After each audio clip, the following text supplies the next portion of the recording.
In the shadows of the Appalachian Mountains, stories have a way of growing teeth. Tales told on front porches and around dying campfires. Stories that cling to you long after the flames burn out. But tonight, on Dark Hour Fright, we're not exploring a legend. We're re-unraveling a documented legal case from 1897. The only time in American history when a courtroom accepted testimony that allegedly came from a ghost. This is the haunting tale of Zona Shue, the Greenbrier Ghost. A bitter cold January morning in Greenbrier County, West Virginia. Inside a small wooden cabin, 22-year-old Zona Shue is found lying motionless on the floor. Her husband, Erasmus Shue, bursts into town screaming that his wife fainted and needs help.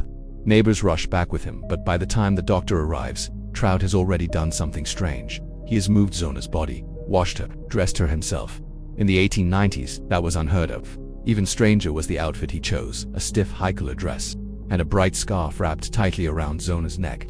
Trout absolutely insists the scarf must stay tied for the entire funeral. Witnesses whisper that Zona's head seems off, tilted almost loose, but no one dares question a grieving husband. The doctor takes one brief look, declares her death natural causes, and just like that, the case is closed. But Zona's mother, Mary Jane Heaster, wasn't convinced. She never trusted Trout, and the moment she heard of her daughter's death, she felt it in her bones. Something was wrong. Then, for nights in a row, Mary Jane claims her daughter returned to her, not in dreams, not in imagination, but as a ghost. Zona's spirit told her mother she was being abused, that she and Trout had argued, and that Trout snapped her neck backward in rage. To prove it, the ghost slowly, deliberately, rotated her head all the way around.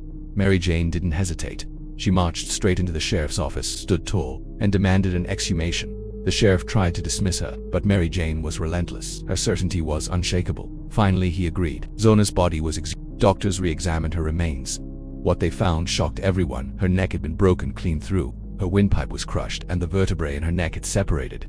Everything Mary Jane claimed the ghost described matched the physical evidence. Zona's death certificate was changed from natural causes to homicide. Trout Shue was arrested for murder. His lawyer thought he could humiliate Mary Jane. He forced her to repeat her ghost story in front of the entire courtroom, jury and all. But Mary Jane didn't flinch. She told it calmly, fluidly, exactly the same way every single time. Her sincerity was unnerving, and with Trout's suspicious behavior and the damning autopsy results, the jury found him guilty. He died in prison. For decades afterward, newspapers, locals, and storytellers passed down the tale. A murdered woman returned from the dead to name her killer.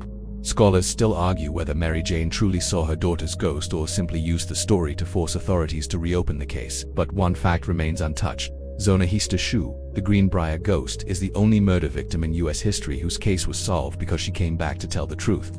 If you enjoyed this chilling descent into America's strangest courtroom case, don't forget to like, subscribe, and ring the bell for more nightly horrors. This is Dark Hour Fright, where every hour is the witching hour. Until next time, sleep with the lights on.